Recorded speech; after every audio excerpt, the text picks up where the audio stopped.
Hi everyone, it's Laurel Beard here. Earlier in the week, I blogged a watercolored coffee card, and I had mentioned I wanted to make a video and got a couple emails about it, so I thought I'd pull one together for you real quick this morning while my daughter was at school. So this is the card that I made and blogged earlier in the week, and I wanted to show you how absolutely simple it is and how quick it is to create this card.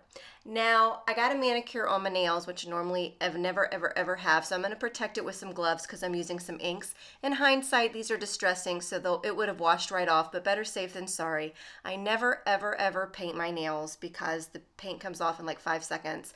But my mom was visiting and she took me to get a manicure, and I got this gel manicure, and it's supposed to last for 2 weeks. So we're going to see how that goes. But anyway, I thought I would protect my nails with these gloves just while I'm doing the inking part.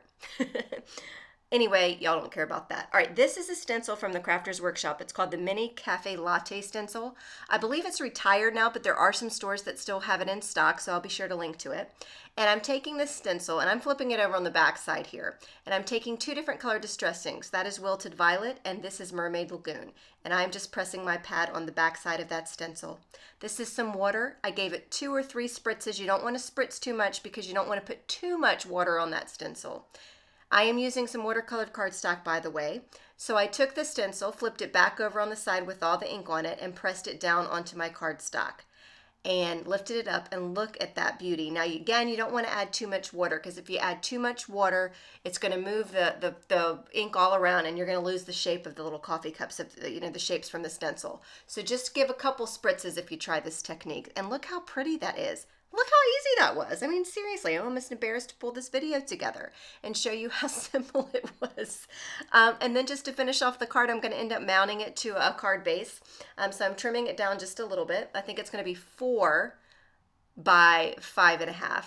I wanted to show you the 3 favorite coffee or stamp sets that I have that are coffee themed. I have the O Frap, or Frappe, I like to say Frappe, but I know it's Frappe. Oh Frappe from Ellen Hudson. This is Caffeine Crush from the 10 Stamps. And this one is Coffee Love from All to New. These are my 3 favorite coffee themed stamp sets that I have in my inventory. For my card previously, I used a sentiment from the Caffeine Crush stamp set from the 10, but today I'm going to use a sentiment from the Coffee Love stamp set from All to New. I'll link to all 3 of those if you want to take a closer look at the sentiments and images on those 3 stamp sets.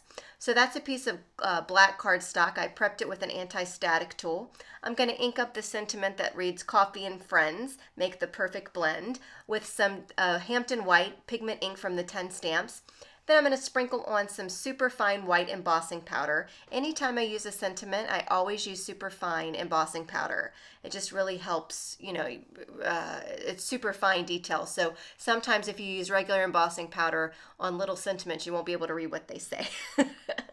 And then I'm just going to mount this onto I didn't have any black cardstock cut down, and I was trying to, hurry it along. My daughter only goes to school for 2.5 hours for 3 mornings a week. So I used this steel gray cardstock that I had in my stash. I'm going to end up coloring black in just a second. I'm going to trim this little strip down just a little bit here, and then apply that right to the bottom of my card. And then to give me a little cheat, because I didn't want to cut down some black cardstock, I'm just going to use my Wink of Stella in black and just paint along the top of where the gray is exposed, the card base is exposed, and then it's going to be black, and it's going to be a nice to tie in with the black sentiment and whatnot. So there's my little cheat. And the Wink of Stella dries pretty quick, so you don't have to worry about that. And then that's it. That's the card for today. Here's the card I made earlier in the week. I love those 2 colors, and it's so super simple to pull together, right? Seriously. So thanks so much for joining me today, and this was a super quick video, so I'm glad you hung with me, and I will see you next time for my next video. Hope you guys have a wonderful week.